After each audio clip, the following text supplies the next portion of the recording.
তারপরে ওকে অনেক সুন্দর লাগছিল। এটা হচ্ছে ওদের বাসার বিড়াল। বিড়ালটা অনেক কিউট। আমার বিড়াল বরাবরই ভালো লাগে, আমার বোনেরও ভালো লাগে। আম্মুকে বলেছে বিড়াল কিনে দেওয়ার কথা। আম্মু বলেছে রোজা একটু বড় হোক, তারপরে কিনে দেবে। বিড়াল পালার বিষয়টা অনেক ঝামেলার, যেটা আমার আম্মু পছন্দ করে না।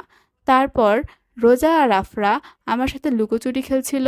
আমি ওদেরকে সারা ঘরে খুঁজে বেড়াচ্ছিলাম, কিন্তু কোথাও পাচ্ছিলাম না। কোথায় যে গেল ওরা?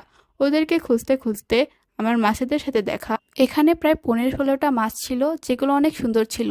তারপর দেখি রোজা বিড়াল কোলে নিয়ে বাবু বাবু করছে। বিড়ালটা অনেক ভয় পাচ্ছিল।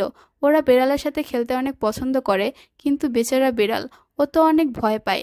এক এক জায়গায় গিয়ে লুকিয়ে থাকে, আর লুকোলে খুঁজে বের করা কঠিন। একবার রোজার কোলে নিচ্ছে, একবার আফরা কোলে নিচ্ছে। আফরা বলছে আমাকে দাও, রোজা বলছে আমাকে দাও। বিড়াল নিয়ে কাড়াকাড়ি শুরু করে দিয়েছে। মাঝখান থেকে বেচারা